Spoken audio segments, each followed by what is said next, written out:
Good morning, children. Today I start a poem, O Captain, My Captain, and this poem has been composed by Walt Whitman. बच्चों, इस poem को पढ़ने से पहले हम जानेंगे कि ये पोएम वॉल्ट विटमैन ने क्यों लिखी थी और उन्होंने जो ये अपनी पोएम का नाम captain, O captain, my captain क्यों रखा।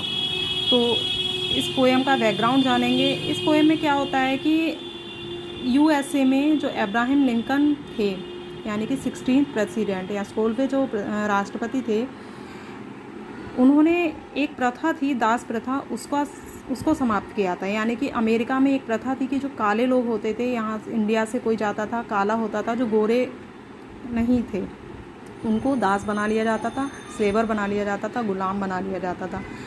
तो अब्राहम लिंकन ने इसका विरोध किया और कहा कि ऐसा नहीं होना चाहिए। उन्होंने काफ़ी सालों तक युद्ध भी किया। इससे क्या हुआ, दो पार्टीज़, अमेरिका जो था 2 पार्टीज़ में विभाजित हो गया, यानी कि 2 ग्रुप में विभाजित हो गया। उसमें एक जो ग्रुप था वो तो इनके अगेंस्ट आया अब्राहम लिंकन के, दूसरा ग्रुप इनके साथ में आया और एक इनके अगेंस्ट हो गया। कुछ साल बाद जब इसके समाप्त हुआ ये प्रथा, तो जो अगेंस्ट ग्रुप था उसमें से किसी एक पर्सन ने इनको गोली मार दी और इसी दुख में कह लीजिए वॉल्ट विटमैन ने ये कविता लिखी, ये पोएम कंपोज्ड की, जिसका नाम उन्होंने ओ कैप्टन माई कैप्टन रखा। तो जो कैप्टन है स्टूडेंट्स, जो कैप्टन है वो अब्राहम लिंकन के लिए ही कंपोज किया गया है। Now let's start this poem. O captain my captain our fearful trip is done, यानी मेरे कप्तान, अबर फियरफुल यानी कि जो हमारा भयानक ट्रिप था वो अब क्या हो चुका है, समाप्त हो चुका है। The ship has weathering every rack, जो शिप था हमारा जहाज, वेदर्ड एवरी रैक, यानी कि प्रत्येक मौसम से गुजर चुका है। यानी कि जो हमने युद्ध के दौरान जितने भी हमने भयानक दृश्यों को देखा, तकलीफ़ों को सहा, वो सब चीज़ क्या हो गई है, समाप्त हो चुकी है। The prize we sought is won, जो पुरस्कार था, यानी कि जिस उद्देश्य के लिए हम लड़ रहे थे, वो उद्देश्य हमारा पूर्ण हुआ और हम जीत गए। द पोर्ट इज़ नियर, अब तो किनारा भी पास है, यानी कि जो समुद्र का किनारा, पोर्ट कहते हैं बंदरगाह को, तो जो बंदरगाह है यानी समुद्र का किनारा, वो भी पास है। द बेल्स आई हियर, घंटियों की आवाज़ मैं सुनता हूँ। द पीपल आल एक्टिव, जो लोग हैं, लोगों की जो भीड़ है वो भी पास में है। अब उनकी भीड़, लोगों की भीड़ की भी आवाज़ आ रही है। वाइल फॉलो आइज द स्ट्रीटली keel, the vessels grim and dairying.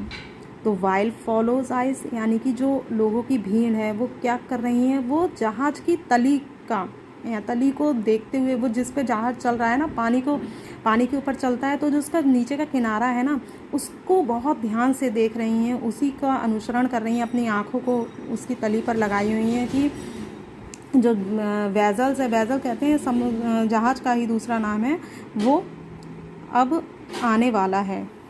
O cap but O heart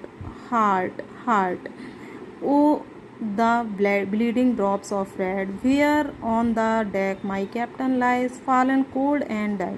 But लेकिन ए दिल यानी कि अपने दिल से कह रहे हैं, O the bleeding drops of red, मैं देख रहा हूँ लाल खून के ड्रॉप्स को, बूंदों को। वेयर ऑन द डेक कहते हैं छत को, छत कहाँ की, शिप की छत जो है, जहाज़ की छत पर। वेयर ऑन द डेक यानी कि माई कैप्टन लाइज, जहाँ पर मेरा जो कप्तान है वो लेटा हुआ है। फॉलन कोल्ड एंड डेड, जो ठंडा पड़ गया है और मर चुका है। ओ कैप्टन, अब जो नेक्स्ट पैराग्राफ है उसमें उन्होंने अपना दुख दर्शाया है, काफ़ी ग्रीफ है इसमें। O captain my captain rise up and here's the bell, O captain मेरे कप्तान राइज अप, उठो, एंड हियर द बेल्स, और घंटियों की आवाज़ सुनो। राइज अप, उठो, for you the flag is flung, आपके लिए झंडे इस फ्लंग, फहराए जा रहे हैं, यानी कि जो झंडे होते हैं ऐसे लहराया जाता है, झंडों को लहराया जाता है। फॉर यू द बगल स्ट्रिप, आपके लिए बिगुल की जो आवाज़ें हैं, बिगुल बजाए जा रहे हैं। बैगल्स ट्रिल होते हैं, जो बिगुल बजाए जाते हैं जब युद्ध जीत कर कोई आता है तब उसके लिए बजते हैं। For you bouquets and ribbons breaths, तो आपके लिए मालाएं, बुकेट जो होते हैं, जो बुक्स वो होती हैं ना, फूलों के गुलदस्ते, एंड रिबन वेयर द, और मालाएं जो रिबन में बंधी हुई जो फूलों की माला होती हैं वो, for you source A crowding, इस भीड़ में, यानी कि भीड़ खड़ी हुई है आपके लिए मालाएं लिए हुए और फूल के गुलदस्ते लिए हुए। For you they call they swing mass, for you आपके लिए, दे कॉल बुला रहे हैं, द स्विंग मास अपने हाथों को हिला रहे हैं, देयर ईगर फेस टर्निंग वो उत्सुक चेहरे जो आपकी तरफ देख रहे हैं। ओ कैप्टन डियर फादर, ओ कप्तान डियर फादर प्रिय पिता, यानी कि आप देश के ही पिता नहीं थे, आप उसी देश के पिता नहीं थे, मेरे भी पिता थे। This arms beneath you your head, ये जो भुजाएं हैं आपके लिए झुकी हुई हैं। It is some dream that's on the deck, कुछ सपने हैं, मुझे कुछ लग रहा है, कुछ मुझे मेरा सपना है, मैं कुछ देख रहा हूँ, मेरा सपना है। You have fallen cold and dead, और आप जो हैं अब मर चुके हैं।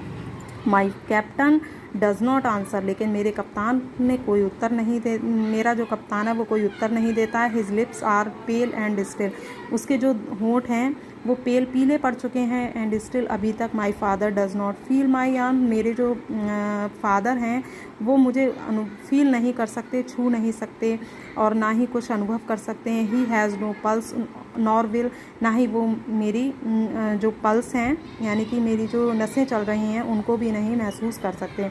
The ship is anchored safe and sound, जो शिप की आवाज़ है वो, शिप जो है आराम से बच चुका है, यानी कि शिप जहाँ पे भी जो किनारा था वहाँ आराम से पहुँच चुका है। इट्स बॉग्यू क्लोज्ड एंड डन, और उसकी यात्रा पूरी हो गई है। From fearful trip the victor ships comes, जो फियरफुल ट्रिप था, भयानक जो ट्रिप था, यानी कि भयानक ट्रिप क्या था कि जो युद्ध को उन्होंने जीता था वो, द विक्टर, और जो विजेता थे शिप कम्स, जो शिप है जहाज है उसको लेकर आ गया है। इन विद ऑब्जेक्ट वन, जो जिसका मेन उद्देश्य क्या था, जीत, वो हो गई है। एक्सकर्ट ओ शोर्स और एंड रिंग और बेल्स, जो सब ये बज रहे हैं, रिंग्स बेल्स घंटियाँ। But I with mournful tread, लेकिन मैं क्या हूँ, दुख वाली चाल, ट्रेड मीन्स होता है चलना, दुख से भरी हुई चाल को चल रहा हूँ। Walk the deck my captain lies, जहाँ पर मेरा कैप्टन मरा हुआ पड़ा है छत पे।